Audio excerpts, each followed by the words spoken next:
Today, I think our reading from Matthew can speak to all of us if we dive into it. No matter our beliefs about Christ, maybe we have some doubts about even God.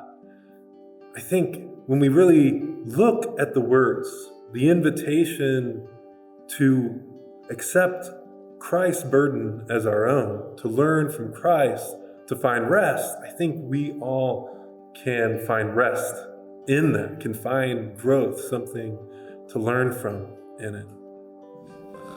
Our reading today comes from Matthew 11, verses 28 through 30. Come to me, all you who are weary and burdened, and I will give you rest. Take my yoke upon you and learn from me, for I am gentle and humble in heart, and you will find rest for your souls. For my yoke is easy, and my burden is light. May the Lord bless our reading and understanding of these words. Indeed, in a way, Christ's message is one of unlearning. He says, learn from me. But often what he's teaching is to let go of all the trappings that we've picked up one way or another, largely due to the society that we live in, this focus on image, social media, pictures on Instagram, how good do you look, how great is your life. Even if people don't say that explicitly, that's often the pressure we feel, right? We feel that pressure to perform. And here God is saying, we are more than our bodies, more than our histories, definitely more than the image that we have. Give God the glory because it's all God's glory already. We are one with divinity.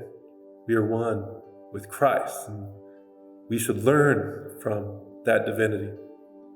Now, God has spoken to us from many traditions across the ages. But Jesus, for me, holds a wallop, so to speak, because he gets to the heart of it again and again. If you think about it, his message is very simple often. It's loving others as ourselves, and it's knowing that we are one in God. And he also tells us, yes, let go of all these things to really realize that you know it at heart. You already know it at your core. So unlearn, give up your trappings, your meanderings, your ruminations. Know that there is a wider space within. In fact, it's the space that allows for all things to be. So glory is an interesting thing. I don't think we often use that word in modern day life. I remember one Lana Del Rey song where she says she wants all the glory, or all your glory, power, and honor, or something like that. But often we don't use that kind of terminology, even in pop culture, when many of our songs talk about gaining fame, etc. No, we often instead think of it as just owning the day, rising above. We use a lot of self-help terminology in our focus on the individual. And sometimes that's healthy. I think often there is a healthy element because many of us have been downtrodden. Many people have been dismissed and outcast.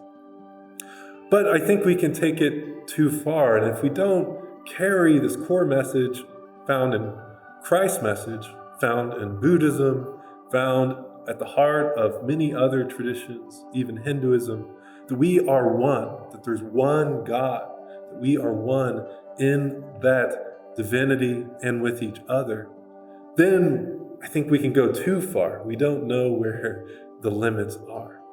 Indeed, we're told by Christ that as we let go of our glory, our need for glory, often stemming from a false idea of self, we naturally find him. We find that wellspring of life. And indeed, it may seem to take time, may seem to take work, but in a way it's a letting go of the need for timekeeping, so analytically, a need for work, getting things done to prove ourselves, and instead finding a kind of flow in God. I know personally it's tough because my mind wants to go here or there. It does all the time. But I find that when I return to the peace, or let my mind go, but remember the peace under it, sense that sense of being that I am, I can find some solace. I can find compassion for myself, compassion for others as they express what's on their minds, and an intrinsic knowledge of my unity with them, my unity with God, and that there is nothing to fear. Nothing to fear. And indeed, that's the real promise I think we can all get on board with. It's not just a command, the most repeated command in the Hebrew and Christian Bibles, to not be afraid. It's also a promise. As Christ promises in our reading today, if we learn from him, our burden will become light. We will find rest. We will be able to let go of the fear, the worry, the anxiety, even amidst the thing falling apart. You know that thing you're worried about. You desperately try to escape sometimes, you desperately dive into at times. That thing, God can help us release our deep identification with the worry, with the issue, with the challenge, and yet make us more present to it at the same time. Fear narrows, worry narrows. We know it physiologically, right? Our arteries, our veins narrow, tighten with fear, with anxiety. Same is true spiritually, mentally. Our mind narrows down to that black blot, to that angry thing, to that lustful thing, to that fearful thing, to that whatever thing it is. And we miss the sky for the clouds. We miss the forest for the trees. I think it's a very apt metaphor. We identify with that one thing. We may not know its identification. Maybe you want to call it something else. But we're in it. There's nothing really else in that moment. And it hurts. It feels painful. And we're told that is the other side of the glory coin. That worry, that fear, that anxiety.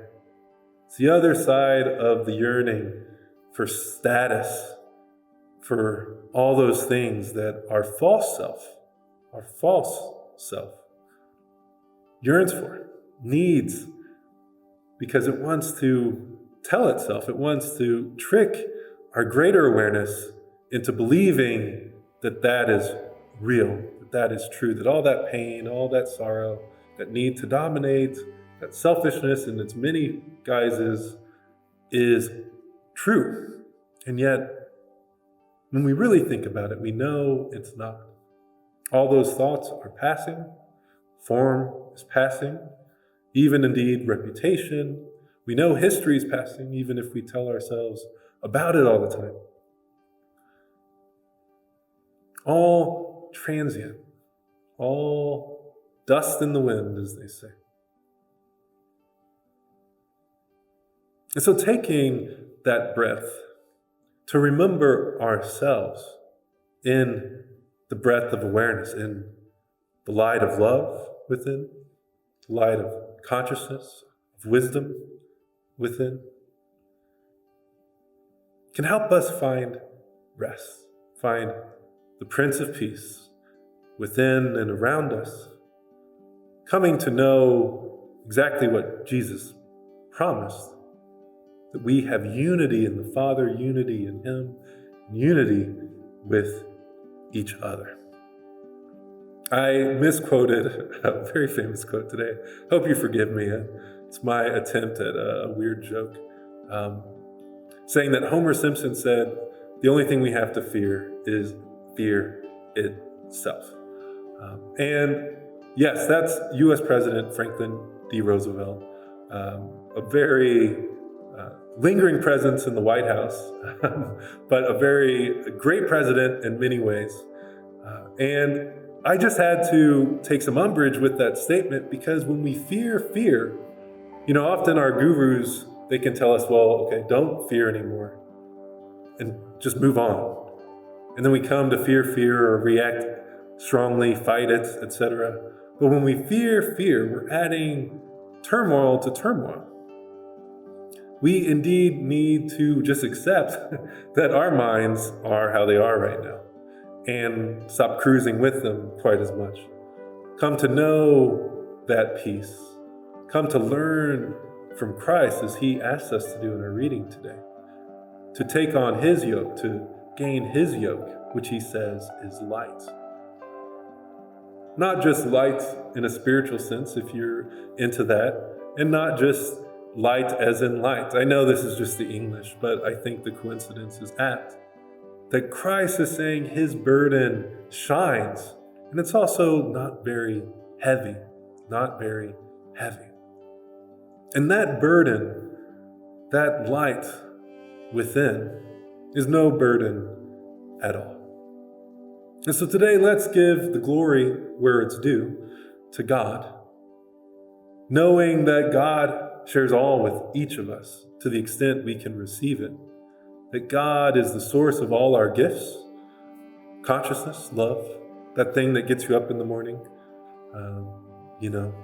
that energy, that life within, all the gifts of creation of the body, all things pointing to the divinity of it all, the usefulness of community, how things come together to make greater things on every level of creation.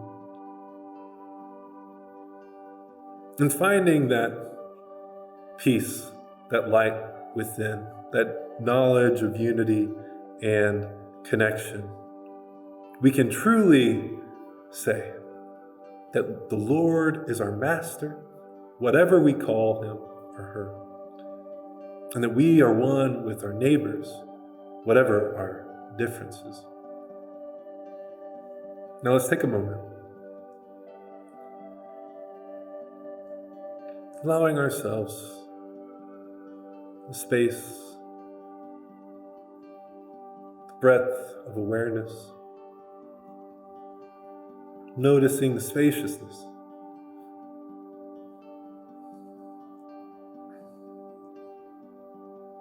Like being in the sanctuary at the Church of the Good Shepherd.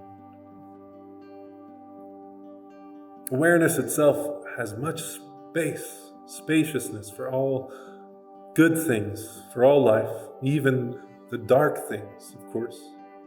Arise in awareness, arise in our minds. Even the things we observe, it's how we know them in our minds.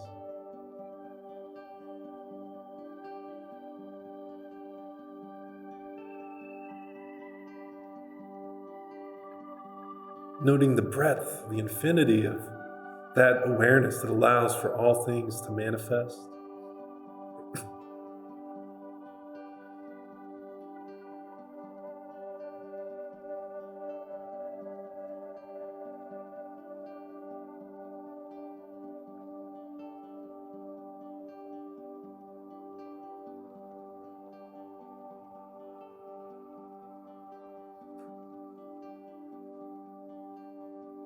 Putting our issues at the door for a moment, just setting them down.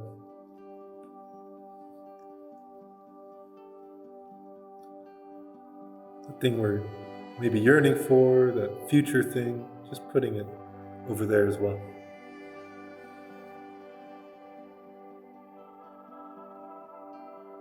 Our history, noticing that sense of self. Noticing beneath that beingness itself, without words, open, hard to fathom.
Giving everything up to God for a moment, just setting it aside as it arises.